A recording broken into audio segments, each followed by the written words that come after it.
Samus, aka Tiz, and this is The Force Always. Okay, so welcome to the show. This is The Force Always. Let's get straight into the news. Later in the show, I'll be giving you two reviews. One will be Jurassic World Dominion from a Star Wars fan point of view, which is a Star Wars fan point of view, which is me, which is a Star Wars point of view. And also part 4 to Obi-Wan Kenobi's TV series on Disney Plus. Anyway, so let's get on with the news. Really, the news this week is pretty basic. Disney Plus has aired part 4 of Obi-Wan Kenobi's TV series called Obi-Wan Kenobi. It's on Disney Plus right now. It is there to be seen and heard, and check it out if you like. Really, this week, the news, there is not much of. Obi-Wan is really dominating it really at the moment, and that's it. Pretty much that is the news. Let's get into views. Views is my story idea on anything Star Wars that I would like to talk about.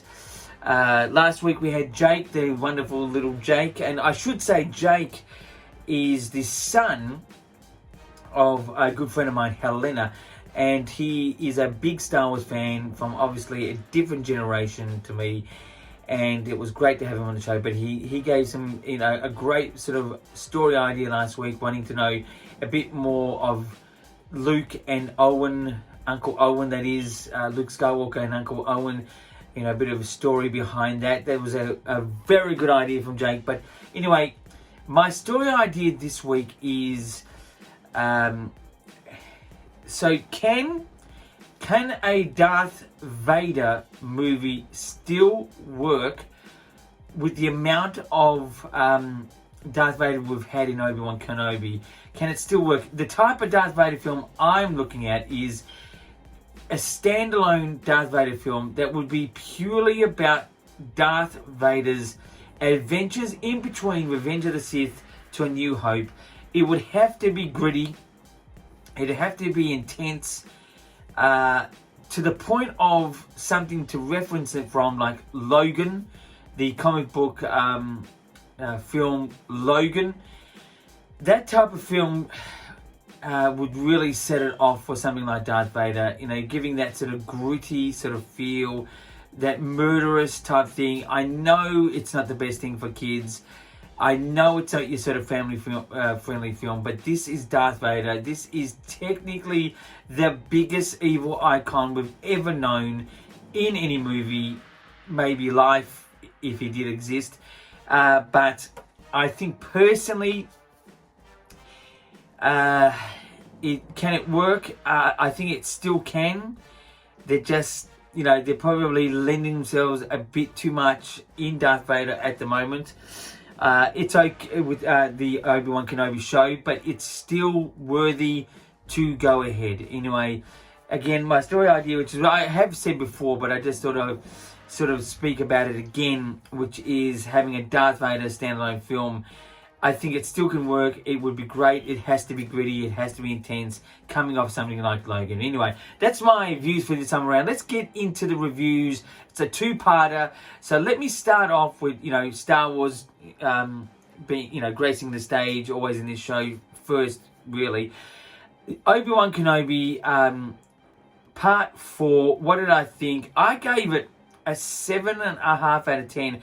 I have, at this stage, seen a number of people reviewing this particular episode in which they haven't liked it, which I sort of get and don't get. I'm finding that, nothing against America, but every time America likes something, a lot of people here in Australia, sort of, without sort of going against America, have actually an opposite opinion. I think this show, the Part 4 show, was actually good. It really had a lot of substance to it. It had, a lot of detail to it. I thought it was a very unusual but interesting sort of thing with Leah and the third sister, the way that they were sort of trying, fighting each other in that sort of psychological sense. I thought it was a bit sort of, I don't know, child abuse in a way. But besides that part, I thought everything was good about this particular thing. The only thing is that it's just losing the just a reason that is other than what we know about Obi-Wan Kenobi for this story to continue. There's just nothing that's we're hanging on to and seeing what will happen besides obviously I'd say another fight between Obi-Wan and Darth Vader, I would say, but there's nothing to really fight for, I think, that's strong enough in the story so far. It's just a little bit just about what we would expect rather than something that we'd like to embrace, something different in there that be a very strong reason. It just seems to be a little bit transparent that way, if you could say. But I enjoyed the episode. I still think part 3 was the better one. I mean, it had a lot of psychology in there, especially with the dealings with Darth Vader and Obi-Wan Kenobi. It sort of come off, that particular sword fight, or that particular fight had a very reminiscence of Return of the Jedi, when Luke and the Emperor and Darth Vader were sort of, at each other. A lot of psychological things was happening there, and also in that particular episode. Episode 4 was a bit of a lighter version of that. It was good. It had a lot of substance. I thought it had detail.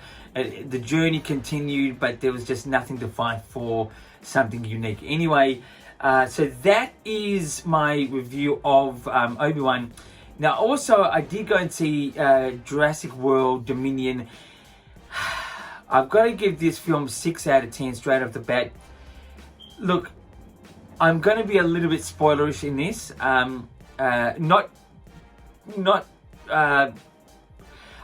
Look, the film is pretty much what we've seen before, and in a sort of a timid storytelling way.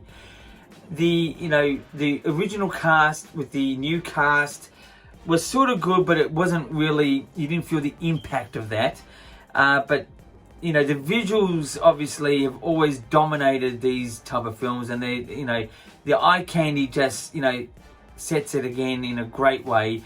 But I think personally, there was an end sequence with some dinosaurs that was almost a lesser version of what we saw in the second one of this particular trilogy, which 4, 5, and 6, I suppose.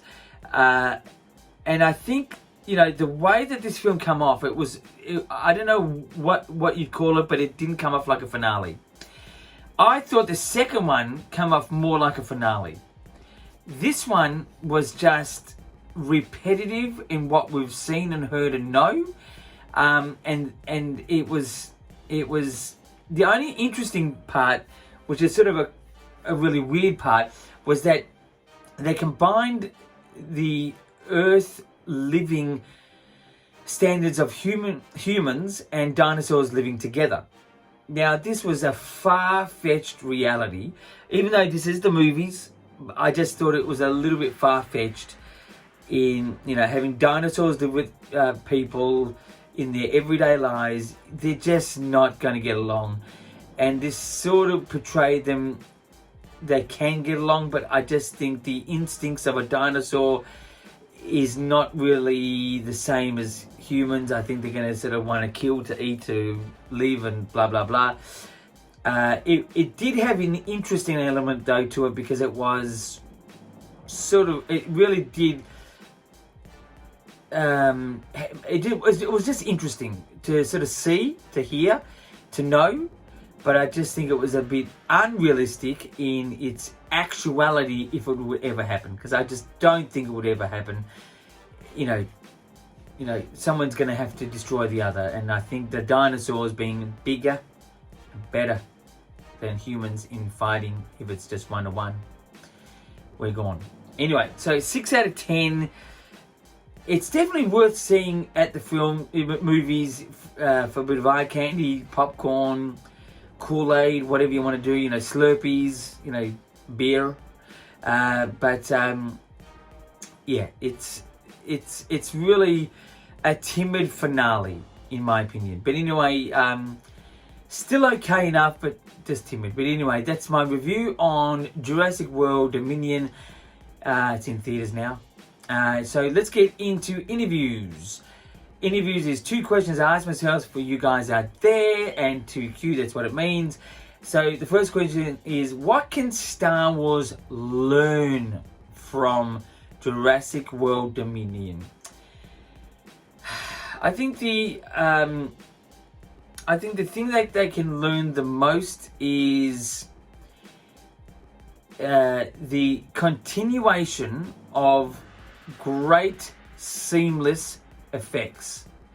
Like, you don't actually think of it as effects, you just think of it as that's the image we're seeing and it's telling the story. I think Star Wars has done that pretty good in lots of ways, but I think if they're going to learn a bit more, they can just look at this film and just see the depth of quality with these effects, which hasn't been personally happening in Obi-Wan Kenobi. I mean, a couple of the spaceship shots looked a bit like a game, in my opinion.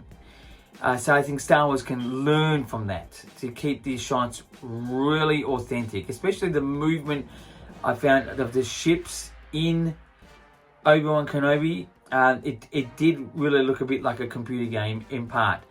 So that's my answer to the first question. The second question is, what can Star Wars not learn from this?